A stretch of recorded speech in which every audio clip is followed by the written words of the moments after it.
digital dementia. This is a real medical term right now. This is the idea that we're outsourcing our brains to our smart devices. We're so reliant on our smartphones that our smartphones are making us stupid. Does that make sense? I mean, it's convenient. I don't want to memorize 500 phone numbers, right? Nobody wants to do that. But we've lost the ability to memorize one. Like if I give you a 7-digit number now, how difficult? Would it be you find that kind of difficult to memorize, like a phone number that you used to do years ago? Yes or yes? Because if I take my arm, I put it into a sling for 6 months, does it stay the same? Would it even grow stronger? It would what? It would atrophy and grow weaker. Same thing with your mental muscles. If you're relying on your phone to keep your schedules, your to-dos, I went out to dinner with 10 people recently. There was 10 of us. And 3 people at the end pulled out their phones to divide the bill by 10. Can I borrow someone's phone, please? Anyone? Thank you. Okay, there is a subconscious reaction to these devices when we use them. Okay?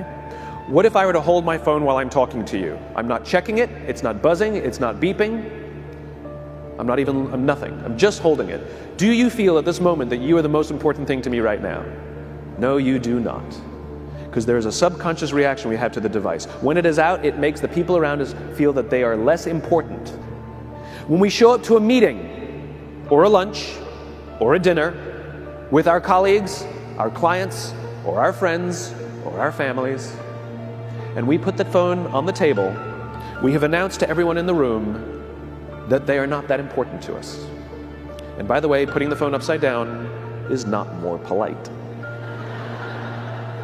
My favorite one is in the meeting or at a lunch with someone that the phone will ring and the caller ID will pop up and they will go, I'm not going to get it. Oh, so magnanimous. Oh, I'm lucky to eat with you today. Or they could just put the damn thing away.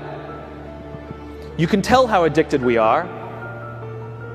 When somebody pulls out their phone when you're with them, how uncomfortable does that make us feel? You're walking down the street with someone, they pull their phone out. We feel stupid, so what do? We pull our phones out.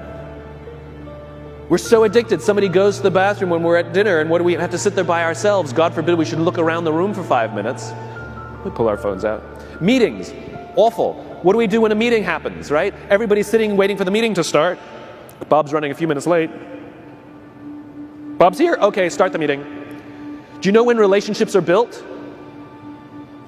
All that in between time. Thank you very much. Parents have to intervene. We have to stop giving our kids free access to social media and phones at young ages. They are not ready for it. Their minds cannot cope with the dopamine. Balance is fine.